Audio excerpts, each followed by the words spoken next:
Good, I don't know what it is, late afternoon or just afternoon, I think, ladies and gentlemen. Lounging with Lisa, the video series that has me lounging while coming at you with thoughts of the day. I'm wondering if you might be able to see my windsock behind me. I can't seem to forget you. Okay. Also, I'm just sort of giggling over something like perpetual. I don't know what he thinks of me, really. Last night, you know, how I filmed Thomas, the possum. And then I was showing him the video, or I didn't show him the video. I mean, he wouldn't bother looking at such a thing. My goodness, he might learn something from either reading my columns or watching my video. We can't have that. That's out, ladies and gentlemen. Whoa. But I just thought it was funny because I'm getting with him saying, yes, I fed the possum. I love him. That's what I said to Perpet. He's going to shoot me, I'm sure. Because I don't think he really wants a possum hanging out here. Although, you know, I guess it'd be okay. But they do come up and eat the cat food and kind of get into stuff when they get bigger. He's a baby now, but you see the thing with babies? They grow. Yep, scientifically proven. Unlike other things in life. I couldn't resist. Now I'm all curious about possums and, like, where's he living during the day and stuff. And I suppose if they came out in the day, they'd probably be sick, right? What if Thomas ended up to be super friendly with us and cuddled up with us and wanted to live here? How the hell would you raise a possum? Wouldn't they run into walls and stuff? They don't seem to see too well, ladies and gentlemen. You know, I can imagine them like running into the stuff inside the house to get to the litter pan. And I wonder if they could be litter trained. At any rate, okay, I didn't really come on here to reflect on the memories of Thomas from last night. I'm sure he'll be back tonight. I think Blaine and I are supposed to go see a band tonight. The same band, the only band there is, really. When I say we're seeing a band, it just means that one. Never means another one, although I'd like it to mean Tom Challingsworth's band, because I've never seen Tom Challingsworth's band. And I live for Tom Challingsworth, and he used to be in that band. And he's extremely talented. He's probably one of the most talented musicians around. I'm not a talented talker today at all. If you happen to run into Tom Challingsworth, you tell him that. Tell him Lisa Hauserman said that she thinks you are a talented musician. I'm sure that'll be right up there with his best things he's ever heard in his life. Okay, yes, the game tomorrow. Today's Saturday, right? Yeah. I'm done. I've been done with it. I just woke up from a little napper. I had kind of a stressful morning, ladies and gentlemen, but one moment, please. Everything's ready to go for the Nico Baz or Baz Nico game. Using the same cover card I did last year, you know. These gentlemen don't care. Like if something happened and there was a last minute emergency birthday that I had to celebrate because the person was going in for surgery and it was touch and go or something. Oh my God, some of these stories I come up with. They wouldn't care if I didn't do them at all because they've been done and they're okay with it. In fact, Basil had to be kind of coaxed into doing it at all. He didn't want me to do like his life really. All he said he's interested in is peace. And so that's why last year I did the peace deal, and we had done Nicholas before, like in the regular way. Sounds funny, like we did him. And he thought maybe I could do stuff about his interest, which is the street dog rescue in Mexico. You know, I've learned a lot about the street dog rescue in Mexico. There's not a ton of questions about it, but I just have over the years knowing Nicholas and whatnot. There we go again. It's quite an issue down there, which might be revealed tomorrow on the show. There was something else of someone. Oh yeah, the reason why I'm a little bit cranky today, ladies and gentlemen, I've shared with a few of you privately. It's the front page of the paper.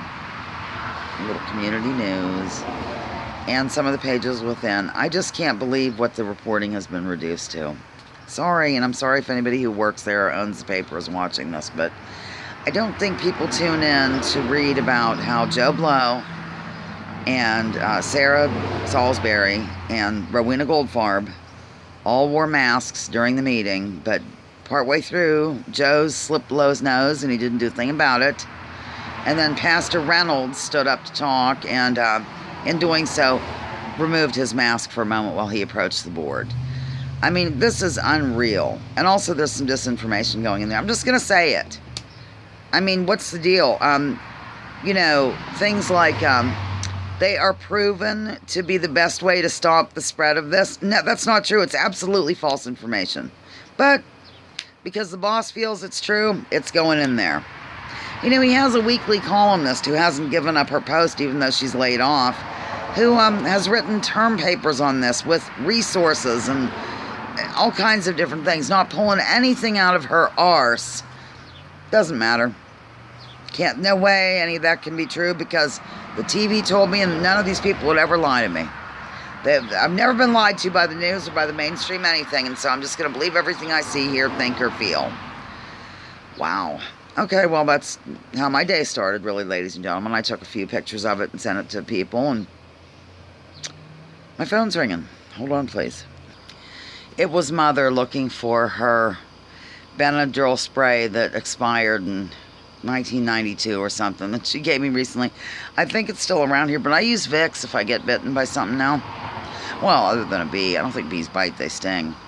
When that shark bites, ba-da-bum. I don't know. Okay, I don't really remember where I was going. About the morning and the paper and all that, yeah.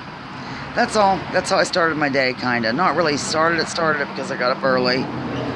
Too early. And, I was over at Mother's when the papers were delivered, but I'm going to set up a surveillance camera, which I'm really not going to do because I don't have one. Ooh, I should show you what I'm going to wear for my mask. And I'd like to catch, Perpetual has one of those. I'm sorry, Perpetual has one of those, like a sensor camera that you put out in wildlife to see if there's a deer coming or a bear or whatever. He caught the cutest thing. It was bear. Total. It was up at bear camp, and he knocked the camera over. He was sniffing it. You could see his snout and so forth. Really kind of playing with it. Another time, the cats were using the facilities in an area they weren't supposed to be. This was years ago. Mars was the culprit. We caught her with the wildlife camera. But the thing is, for some reason, I had it set. Oh my God, I'm sorry, these memories are coming back to me. I had it set wrong or in some way, and it was like, or I should have just removed it after we busted or something, but he had all this footage for hours and hours, and he didn't know how to get rid of it, of the cats wandering around behind the entertainment center and stuff. But yeah, Mars was the culprit. She used the facilities where she wasn't supposed to. It was really bad. So, she didn't get in trouble, and she doesn't do it anymore. I think it's probably just because we didn't have a litter pan at the time. And because they used to ask to go outside. This is when we decided to get the litter pan, ladies and gentlemen. They were getting older and having a few accidents. And once that happens, the other ones think it's okay to do it. Well, they've been busted on the camera. Okay, anyhow, getting back to the camera. I just wanted to see if a particular individual who brings me my papers every week might be arriving on my desk, on my porch, wearing the costume. I bet you $1. How could I find out about it? I mean, I'm thinking there might be a possibility, I'm telling you, that it's being worn around the homestead on which he dwells. Yeah. People need to research the difference between cases and deaths, and then look into the test. What are they testing? And has this virus ever been isolated? See, I'll give you 2 guesses. I mean, no one's gonna look because everybody can't be possibly talking about something that's a lie. It just never happens. No, not if the whole world's talking about it, ladies and gentlemen. It must be true. Yeah. Okay, well, I'm gonna go on that stunning note. I've gone 9, 11. Oh, there we go. I'm almost 10 minutes on this ridiculous video. Over and out. Lounging with Lisa, the video series. Get all delightful now. The video series that has me lounging while coming at you with thoughts of the day. Join me, join others. Drop your political identities. Let's focus on issues. Leave labels at that door. Research before you judge, but not Wikipedia and Google. And remember, war is a racket. Don't take my word for it. Check out General Smedley Butler, what he had to say. I was just kind of looking at the birds up there. I wonder where Thomas goes during the day. You gotta let me know. I must know more about the possum situation. Bye.